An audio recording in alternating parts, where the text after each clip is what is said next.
There you have it. He didn't read the protocol, he hasn't read the bill, he doesn't know his stuff. And let's just get this straight for a minute, because I think it's important to take a step back.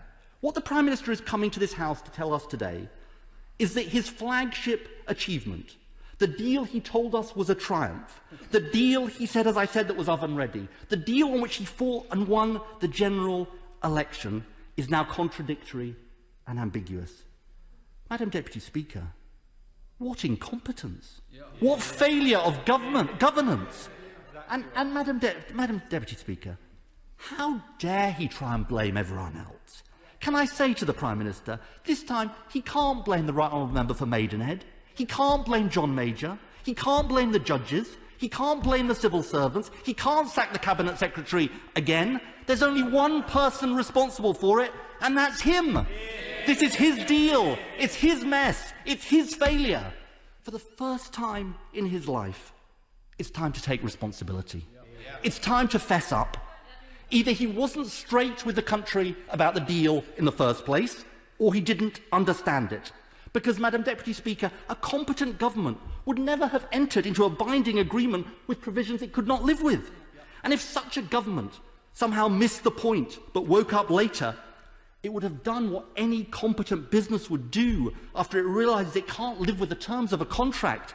It would negotiate a way out in good faith.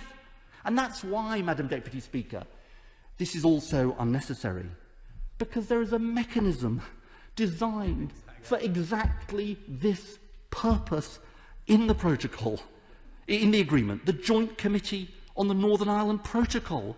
And then, and the Prime Minister tried to slip this in, I don't know whether the House noticed, there is an irony here, which is that, as if this wasn't enough, this bill does precisely nothing to address the issue of the transport of food from Great Britain to Northern Ireland. It is about two issues where they're going to override international law. It's about exit declarations, Northern Ireland to GB, and the definition of state aid relating to Northern Ireland.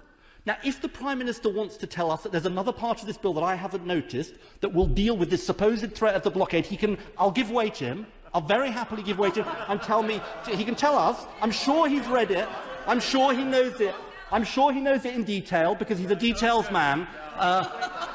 Come on, tell us what clause protects the threat that he says he's worried about GB to Northern Ireland exports. I give way to him.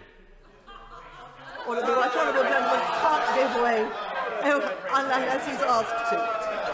There you have it. He didn't read the protocol, he hasn't read the bill, he doesn't know his